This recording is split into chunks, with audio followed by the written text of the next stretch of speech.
Google probably won't get any credit for major leaps in foldable innovation, but the new Pixel 10 Pro Fold does represent a couple of notable firsts in the folding phone space: IP68 protection and QI PixelSnap charging, which happens to work almost exactly like Apple's MagSafe charging and accessory technology.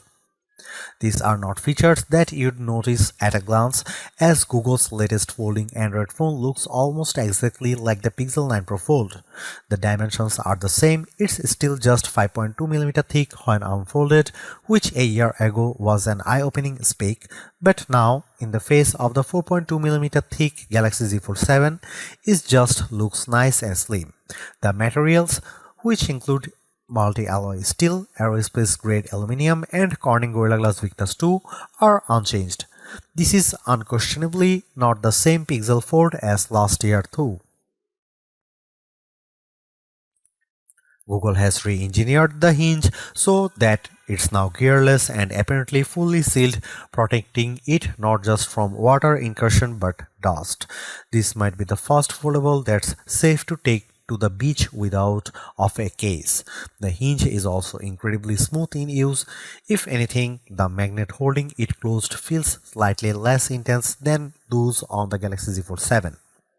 And while the 8-inch Super Extra Flex screen is still 8 inches, it's the cover screen that's gotten the more noticeable upgrade.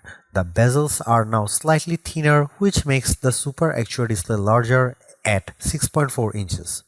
Interestingly, the Galaxy Z Fold 7's cover screen is at 6.5 inch larger, but side by side the Pixel 10 Pro Fold's cover display is wider, with more pixels, which means the virtual keyboard on the Pixel is more usable. Design-wise, the Pixel 10 Pro Fold maintains the aesthetic appeal of its predecessor, with the folded device being almost indistinguishable from a standard flagship phone, except that one side features curved corners and the hinge side is more squared off.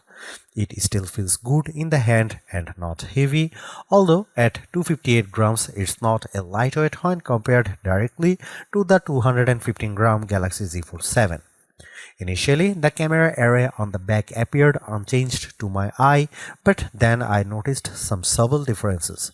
The lens openings are slightly larger and are surrounded by a thin polished chamfer, which gives the array a slightly more upscale look. Google has also upgraded its logo on the back. It's larger and has a reflective finish. Unfolded, there's virtually no difference between the Pixel 9 Pro Fold and Pixel 10 Pro Fold. Last year, I marveled at how the Pixel Fold 9 could unfold completely flat. This year, I simply expect it, but because of the large camera array, though it still doesn't lie flat on a table, a feature it shares with the Galaxy Z Fold 7. There's still a large-ish punch hole in the 8-inch main display for the 10-megapixel camera, and the bezels are about the same thickness as before. The screen, though, features new materials to help it better withstand impact, although perhaps fortunately I wasn't able to test their effectiveness, as I managed not to drop the phone during my brief hands-on time. Both displays are brighter than ever thanks to their 3000 maximum nits level, which should make the Pixel 10 Pro Fold excellent for outdoor direct sunlight use. I'll let you know when I get the chance to take a review unit outside. The large 8-inch Super Extra Flex display is not only bright, it's sharp, clear, and with a smooth motion. The crease is barely noticeable. It does have a camera punch hole, but I don't imagine that will be very distracting for most activities. It's just a great viewfinder for the camera and also a lovely way to look at the pictures you just took. The triple camera array specs are virtually unchanged from last year. They are 48 megapixel main wide-angle lens, 10.5 megapixel ultra-wide, 10.8 megapixel telephoto. Selfie cameras are 10 megapixel on cover display and 10 megapixel on main display.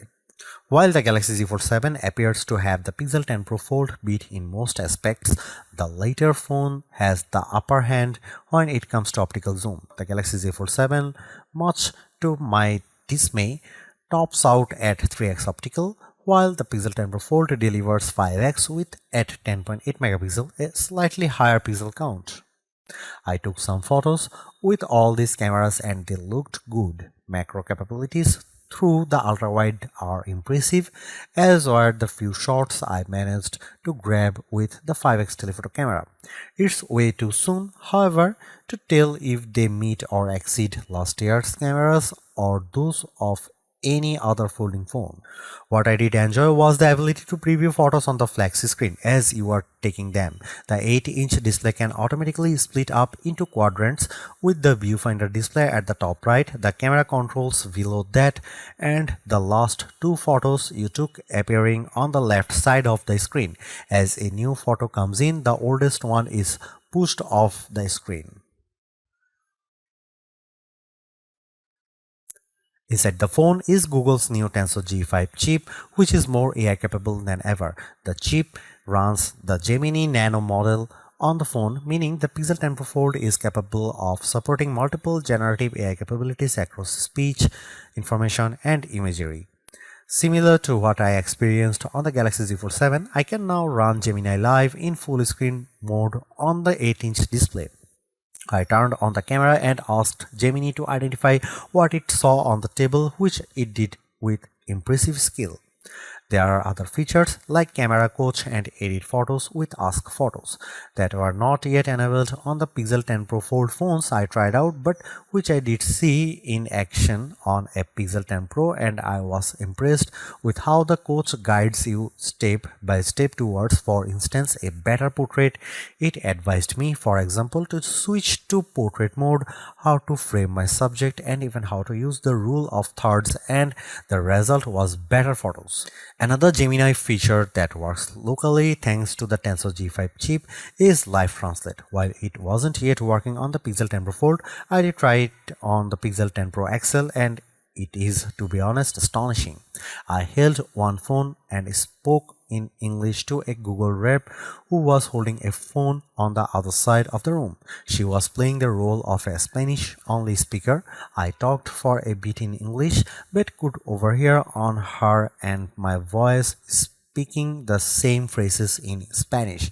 It was wild and the closest thing I have seen in mobile technology to the Star Trek Universal Translator. There might be some concerns about what Google is doing with that voice clone, but Google told us it's all on device and not persistent, so there is no accessible record of my Spanish speaking voice.